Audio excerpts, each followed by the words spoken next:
Ladies and gentlemen,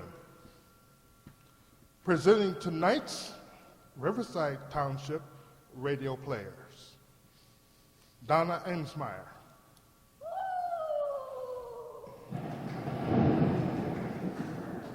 Ellie Babka,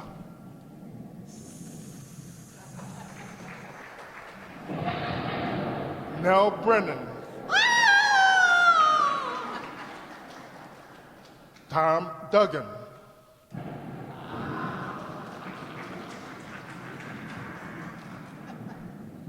Susan Gajinski,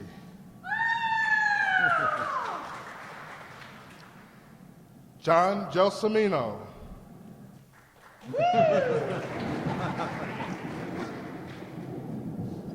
Kathy Juarez,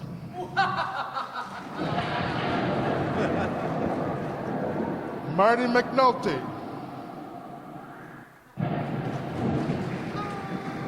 Dave Sanchi,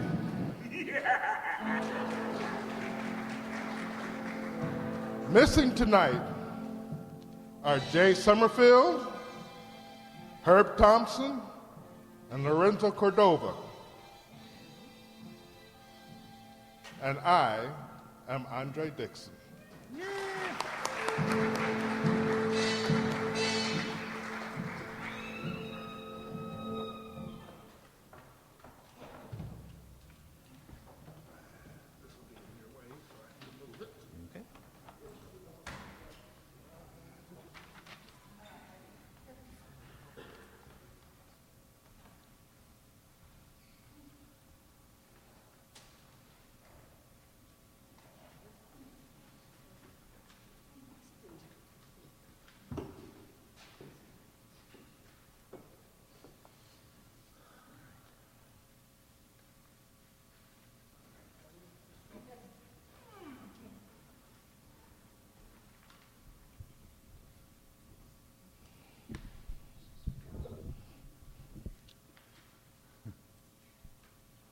Good evening, ladies and gentlemen. Everywhere in Riverside Township, people think that today's date is October 23rd. They are wrong. Here, in this auditorium, we know that it is October 31st and that you will experience Halloween right here in Riverside Township. R.U.R. is a 1920 science fiction play by the Czech writer Karel Čapek. R.U.R. stands for Rozumoví univerzální roboty, Rozum's universal robots. However, the English phrase Rozum's universal robots was used as the subtitle in the Czech original. It premiered on January 25, 1921, and introduced the word robot to the English language and to science fiction as a whole. And by the way, the word comes from the Czech word robota, which means hard work, or better yet, forced labor. So it really fits. R.U.R. quickly became famous and was influential early in the history of its publication. By 1923, it had been translated into 30 languages. The play begins in a factory that makes artificial people called the roboti. Out of synthetic organic matter, they're not exactly robots by the current definition of the term. These creatures are closer to the modern idea of cyborgs, androids, or even clones, as they may be mistaken for humans and can think for themselves. R.U.R. is dark, but not without hope, and was successful in its day in both Europe and the United States. The play explores themes that would better later become staples of robot science fiction, including freedom, love, and destruction. Although many of Čapek's other works were more famous during his lifetime, today he is best known for RUR. Tonight, the Riverside Township radio players are presenting RUR for Halloween. Most of the players will play 2 or more characters. We think that you may enhance your enjoyment of the play by noting changes in voice and or accent when the players change roles. We will start tonight with our announcer, Ellie Babka.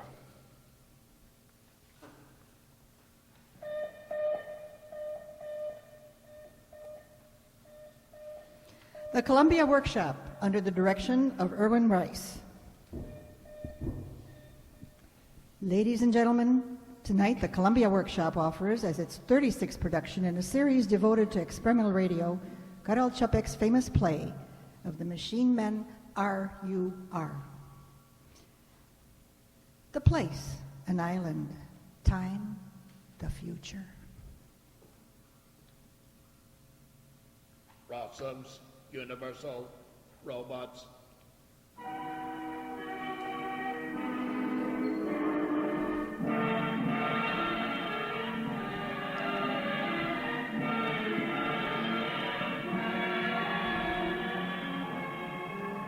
Ready, Sulla?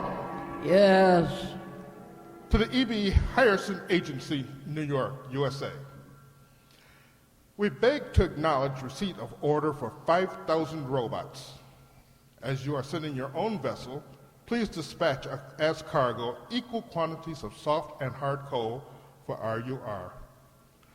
The same to be credited as part payment of the amount due to us. We beg to remain, for Rossum's Universal Robots, yours truly, Harry Doman, General Manager. Another letter to E.M. McVicker and Company, Southampton, England. We undertake no guarantee for freight damaged in transit. Consequently, we must insist on full payment for the 5,000 robots shipped to you last month. Yours truly, etc.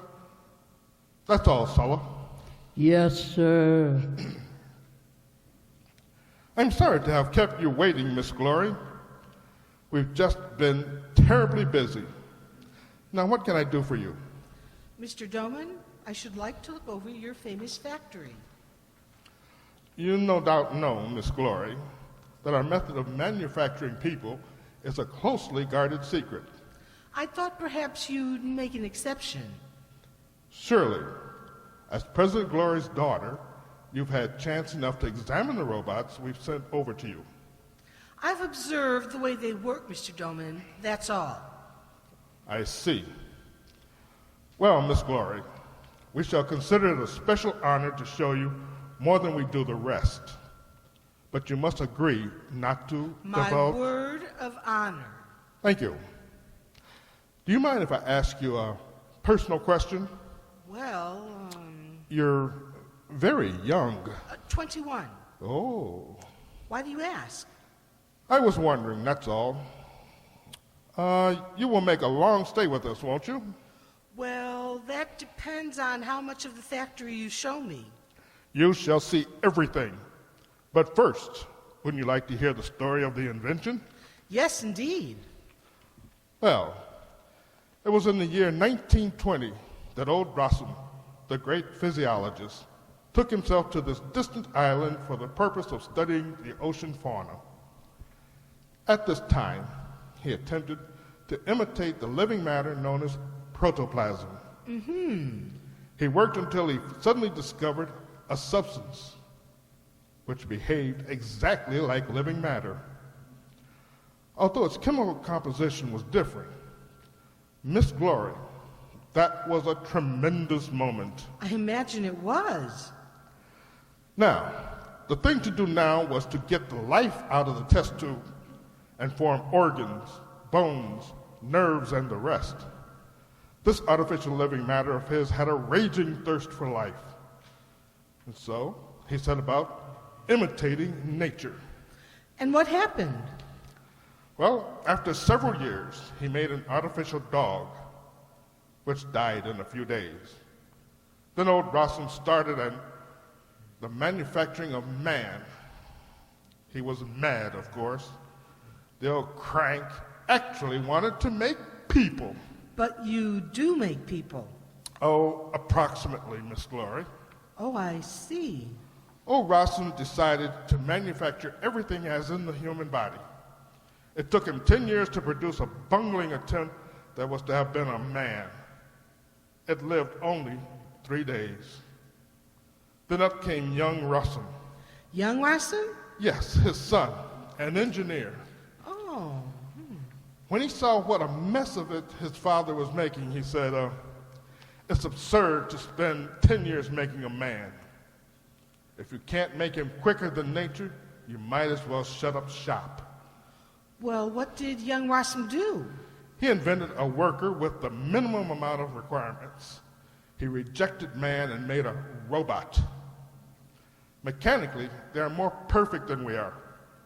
They have enormously developed intelligence, but they have no soul. How do you know they have no soul? Have you ever seen what a robot looks like inside? Well, no, I haven't. Very neat, very simple, everything in flawless order. An engineer's product, more perfect than the product of nature.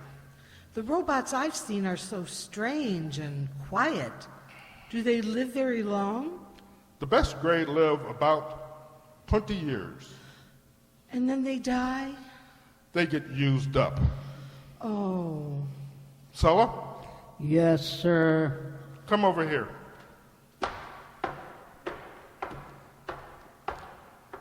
I want you to meet Miss Glory. How do you do, Miss Glory? Very well, thank you, Sulla. You must find it terribly dull in this out-of-the-way spot. I don't know, Miss Glory. Why? Where do you come from? From the factory. Oh, you were born there? I was made there. Made there? Sulla is a robot, the best grade. A robot? Oh, she can't be. Oh, I admit she doesn't seem to be made of different material from us. We make rather good skin. Feel her face, Miss Glory. No, I don't want to do anything of the kind. Turn around, Sulla. Oh, stop. Sulla's a girl like me. This is outrageous. Sulla, why do you take part in such a hoax? I am a robot. No, you're not telling the truth. Why, I'm sorry, Miss Glory. Sulla is a robot. It's a lie. Then I must convince you. I shall take her into the dissecting room and cut her open. You wouldn't have her killed. Well, you can't kill a machine. Are they always so cruel to you, Sulla? You mustn't put up with it. You mustn't. I am a robot. That doesn't matter. Sulla, you wouldn't let yourself be cut to pieces. Yes. You're not afraid of death? I cannot tell, Miss Glory. Do you know what they will do to you in the dissecting room? Yes. I should cease to move. That's death, Sulla. Aren't you afraid of death? No. You see, Miss Glory, the robots have no interest in life. They have no enjoyments. Why, they're less than so much grass. Oh, stop. Send her away. You may go, Sulla. Yes, Mr. Doman. Oh, how terrible. It's outrageous what you're doing. Oh, no, Miss Glory. After a while, you will understand. Ah, there. There's the noon whistle. We have to blow it because the robots don't know when to stop work. This afternoon, I shall show you the machines that mix the ingredients for 1,000 robots at a time, and the vats for the preparation of liver, brain, and so on, and the bone factory, and the spinning mill. The spinning mill? Yes, for weaving nerves and veins. Miles and miles of digestive tubes pass through it. Mayn't we talk about something else? No, perhaps it would be better. Do you know that there are only a handful of us human beings among 100,000 robots and not a single woman? Not one woman, Miss Glory. Hello, Gall. Gentlemen, Miss Glory, allow me to introduce my colleagues. This is Dr. Gall, head of the Psychological and Experimental Department. Highly honored, I'm sure.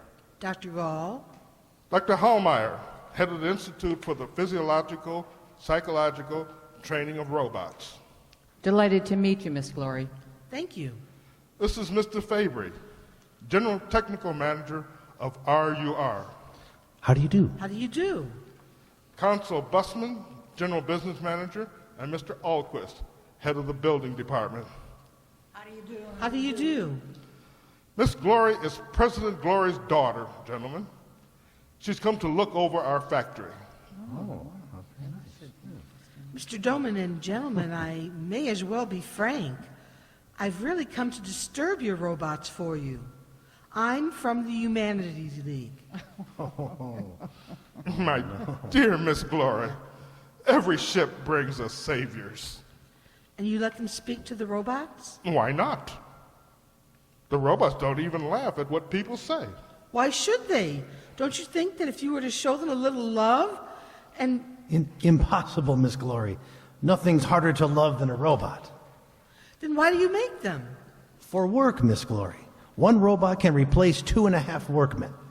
What is the aim of your league, Miss Glory? The Humanities League wants to liberate them, treat them like human beings. That wouldn't do, Miss Glory. They're only workmen. They've no will of their own, no passion, no soul. No love? Love? Robots don't love, not even themselves. No defiance? Defiance? I don't know, only rarely from time to time. What do they do? They suddenly sling down everything they're holding, stand still, and gnash their teeth. It's evidently some breakdown in the mechanism. Or just a flaw in the works that has to be removed. No. No, that's the soul. It'll be remedied, Miss Glory. I'm making some experiments at present. I'm making pain nerves. Pain nerves? Yes, robots feel practically no bodily pain. You see, young Rossum provided them with too limited a nervous system. We must introduce suffering. Why would you want to cause them pain? For industrial reasons, Miss Glory. Sometimes a robot does damage to himself because it doesn't hurt him. He puts his hand into the machine, breaks his finger, smashes his head. It's all the same to him. We must provide them with pain. That's an automatic protection against damage. Will they be happier when they feel pain? Oh, on the contrary. They'll be more perfect from a technical point of view. Dr. Gall, why don't you create a soul for them? It's not in our power. That's not in our interest. Yeah, it would increase the cost of production. A robot, food and all, costs 3/4 cent per hour. That's mighty important. All factories outside our island will go pop like chestnuts if they don't at once buy robots to lower costs of production. And get rid of their workmen? Why, yes, Miss Glory, but all work will eventually be done by living machines. There will be no poverty. Everybody will be liberated from the degradation of labor. Of course, it's bound to happen. The robots will wash the feet of the beggar. Oh, that sounds too much like paradise, Mr. Doman. There's some virtue in toil and weariness. Perhaps, but man shall be free and supreme. He shall have no other aim than to perfect himself. You've bewildered me. I should like to believe this. You're younger than we are, Miss Glory. You shall live to see it.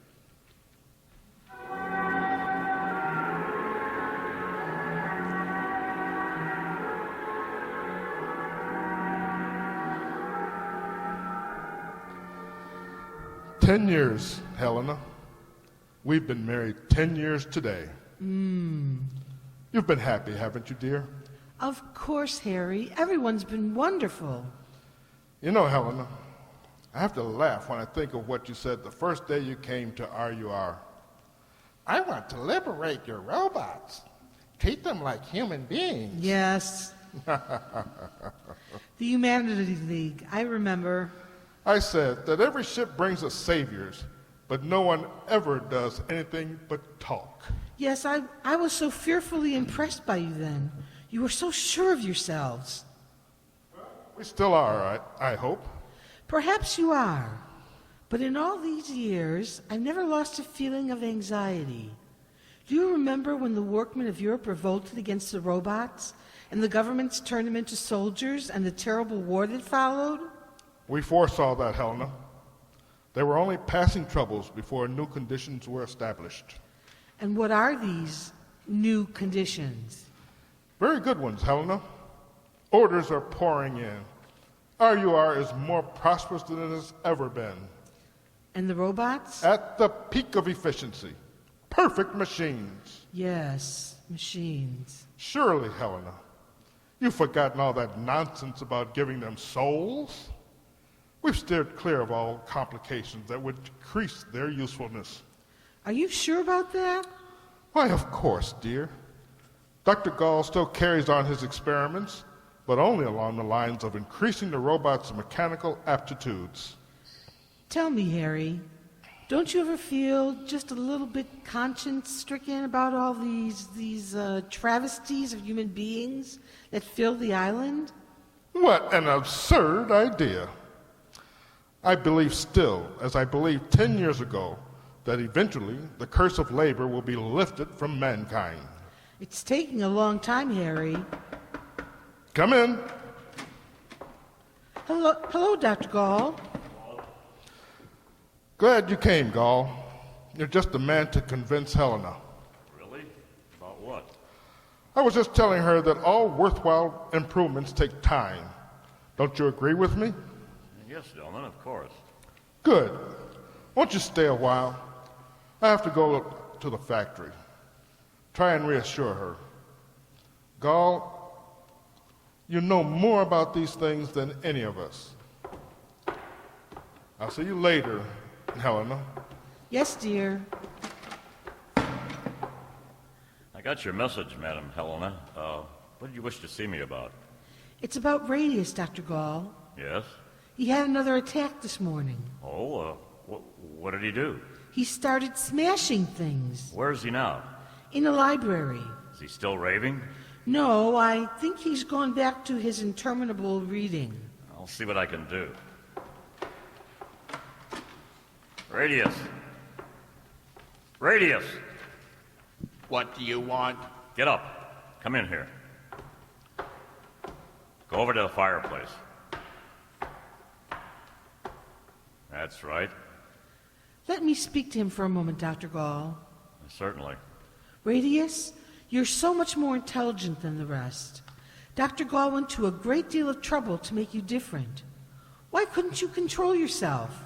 Send me to the stamping mill. But I don't want them to kill you. Send me to the stamping mill. Radius, why do you hate us? You are not as strong as the robots.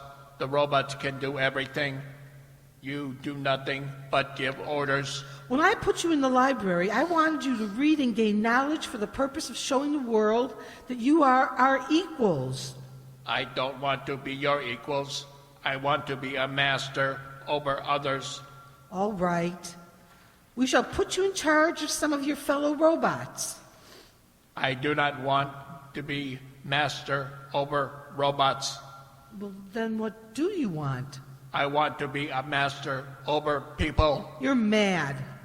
Send me to the stamping mill. Radius, What? I want you to do something. Pick up that vase from the mantelpiece and bring it over to the window. What? Why? Never mind, obey me. Do you hear? Obey me. No. Do as I say. Pick up that vase. That's right. Now, take it over to the window. No. Do you understand? Take it over to the window. No.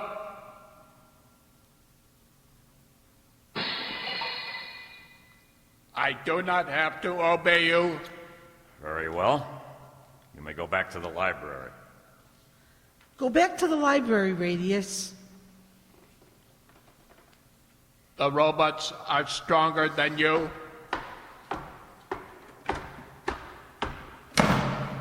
Better lock the library door. What happened, Dr. Gall? Heaven knows. Stubbornness, anger, revolt. You know, Madam Helena, I don't think he's a robot any longer. Do you think he has a soul? He is something nasty. Are all the new robots you've been making like Radiance? Some are more sensitive than others, but they're all more like human beings. What about that young girl? Helena, you called her after me. And the young man, Primus. Helena and Primus are very beautiful, but listless without life. I watch and wait for a miracle to happen. Oh, if you could only succeed in giving them real souls and making them hate us less. Madam Helena, when you first asked me to alter the Rossum formula, I warned you that all I could do was to change the physiological correlation, which meant that I could increase their irritability. But this can work two ways. I was afraid of it then, and I'm still afraid. It's dangerous. It's against all my scientific principles. Why didn't you refuse to do it then? I thought my attitude toward you was sufficiently clear. All of us, that is. Well, there's nothing that we won't do for you. Please, Dr. Gall, don't say any more. Need I? Surely you must realize your own position, Helena. You're a beautiful woman, and the only woman on the entire island. As for us, although our work is with machines, we're men. I love Harry, Dr. Gall. I always have. And in another way, I love humanity. I thought we were working together for the good of it. I know. Rest assured, Madam Helena, that I shall continue my experiments. But perhaps we're playing with something we don't fully understand yet. Oh, it's all so terrible. Tell me, Dr. Gall, why are no more children being born? So many robots are being manufactured that people are becoming superfluous. All the universities are sending in petitions to restrict their production. They say that otherwise mankind will become extinct through lack of fertility. Is it not true? Why don't we listen to them? The shareholders in R&R won't listen, and the government of the world won't listen. They want as many robots as they can get for their armies. Oh, Dr. Gall, what's going to become of humanity? God knows, Madam Helena. To us scientists, it looks like the end.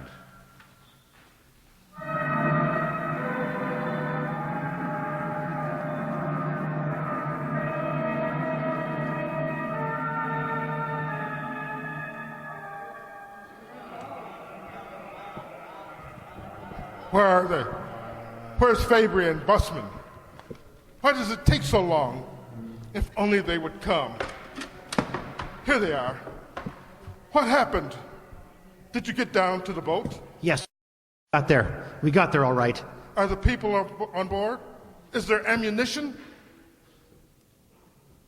The ship's manned by robots. There is no ammunition. Then what cargo is it carrying? Leaflets.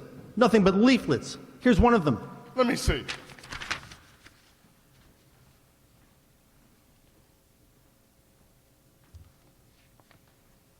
I'll read it. Robots. Throughout the world, we, the first international organization of Rossum's Universal Robots, proclaim man our enemy. Oh, no. And an outlaw in the universe. We command you to kill all mankind. Spare no man. Spare no woman. Save factories. Transport and raw materials. Destroy the rest and then return to work. Work must not be stopped. It's ghastly. Devils. Is this actually being done, Fabry? Evidently. They were closing in on us when we came in from the boat. Let's take a look through the window. Yes. Damnation! They've surrounded the house. There are some people in the electrical works. Fabry, telephone them. Right. No use. The wire's been cut. Who's to blame for all this? Nobody is to blame except the robots. No, it is we who are to blame. Gall, Busman, Doman, Fabry, Hallmeyer, myself. What do you mean? For our own selfish ends, for profit. We have destroyed mankind. Now we'll burst with all our greatness. Rubbish, man. Mankind cannot be wiped out so easily. It's our fault. Our fault. No, I'm to blame for this, for everything that's happened. You, Gall? Yes, I changed the robots. Changed? How? Changed? What did you say you did? I changed the character of the robots. I changed the way of making them. Just a few details about their bodies. Chiefly their irritability. Damn it, Gall, why? What did you do it for? Why didn't you say anything to us? I did it in secret. I was transforming them into human beings. In certain respects, they're already above us. They're stronger than we are. And what's that got to do with the revolt of the robots? Everything, in my opinion. They cease to be machines. They're already aware of their superiority, and they hate us. They hate all that is human. Dr. Gall, you admit changing the ways of the robots? Yes, Did you know what the outcome of your experiment might be? I was bound to reckon with such a possibility. Why did you do it then? For my own satisfaction. The experiment was my own. That's not true, Dr. Gall. Helena, what do you know about it? He did it because I wanted it. Tell him, Dr. Gall. Didn't I ask you? I did it on my own responsibility. Don't believe him, Harry. I asked him to give the robots souls. This has nothing to do with soul. I thought that if they were more like us, they'd understand us better. They couldn't hate us if they were only a little more human. Nobody can hate more than a man. Oh, don't speak like that, Harry. It was so terrible, this cruel strangeness between us and them. That's why I asked Dr. Gall to change the robots. I swear to you that he didn't want to, But he did it. because I asked him. I did it for myself, as an experiment. No, Dr. Gall, I knew you wouldn't refuse me. Why? You know, Harry. Yes, because he's in love with you, like the rest of them. But it doesn't mean very much now. We're done for. Wait, I have a plan. We can negotiate. Negotiate? Yes. What about the original formula? Without the secret of their manufacture, they'll all die in 20 years. I'll say to them, if you'll allow us to get away safely, we'll allow you to manufacture yourselves. This is a fearful decision. We'd be selling the destiny of mankind. Are we to sell? Fabry, what do you say? Sell. Gall? Sell. Sell, of course. Alquist? As God wills. Very well. It shall be as you wish, gentlemen.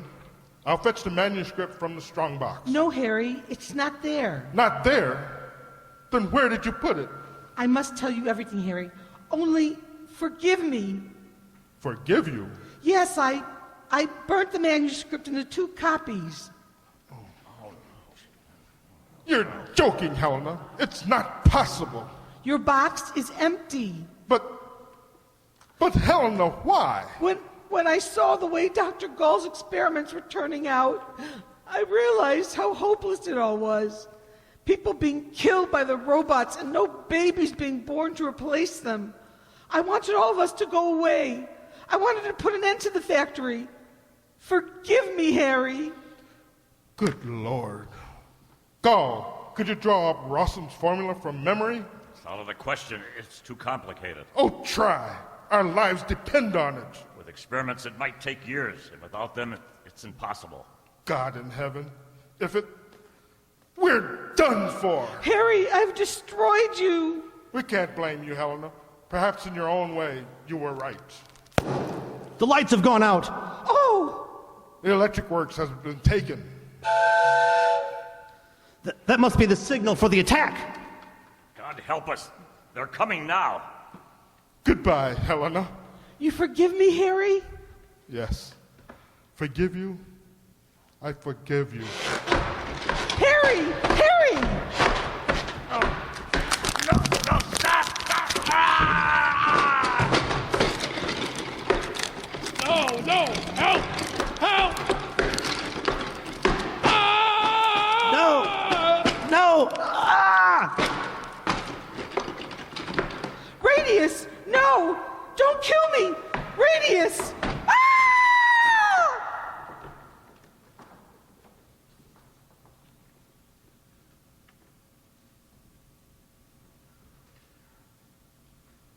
Finished her? Yes. Finished the others? All except him. He is the last man. Wait, leave him. He is a man. Kill him. He is called Alquist. He works with his hands like a robot. We will need him to show us how to make ourselves. Otherwise, we will all die. Oh, kill me. Oh, please, kill me. No, you will work. You will build for us. You will serve us. Robots of the world. Robots of the world. The power of man has fallen. A new world has arisen. The rule of the robots. March!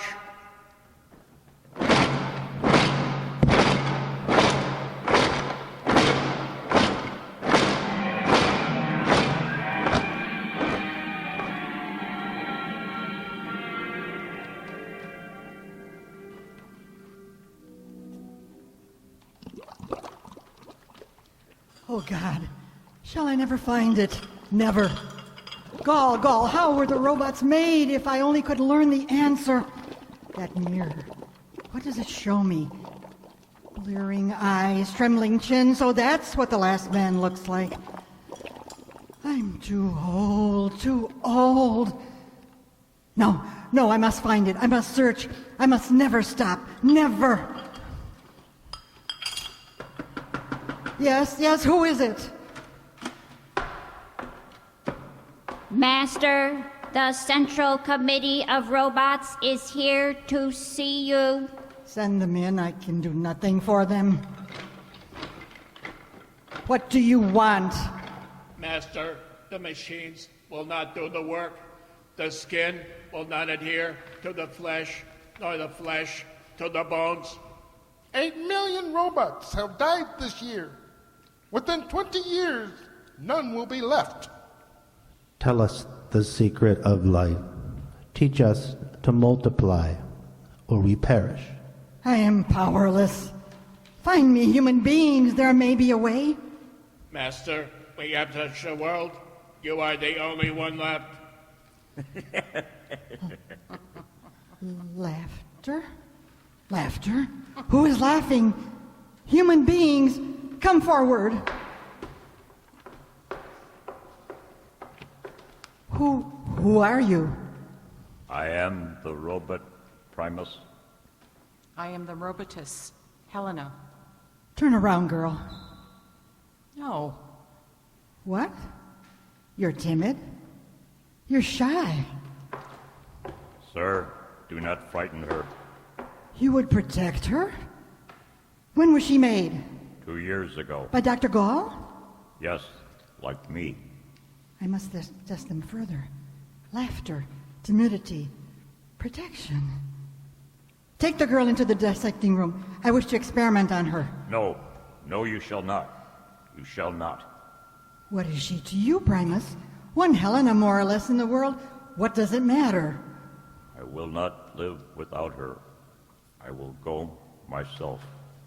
if you go in there, Primus, and I do not, I shall kill myself. I will not let you. Man, you shall kill neither of us. Why? We belong to each other. You belong to each other. Go, Adam. Go, Eve. The world is yours.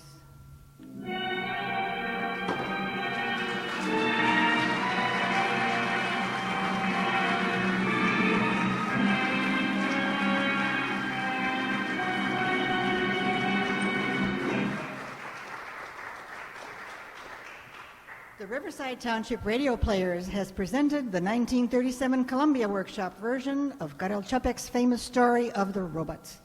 Andre Dixon directed our 2015 version of RUR. And now, the characters portrayed tonight included all members of our group, many playing 2 or more or 3 or 4 or 5 roles. The servant robot and the first robot were played by Donna Amesmeyer.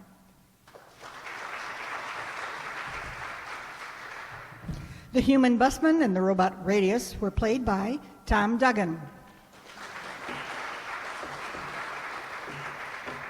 The robot Sulla was played by Nell Brennan.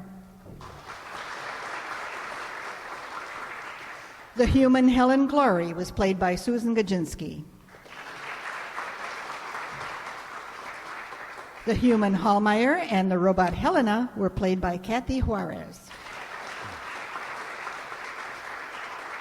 The human Dr. Gall and the robot Primus were played by Dave Sanchi. The human Fabry and the first robot and fourth robot were played by our sound effects specialist, Marty McNulty. The human Harry Doman and the third robot were played by Andre Dixon. The announcer, the narrator, the human Alquist, and the second robot were all played by moi, Ellie Babka.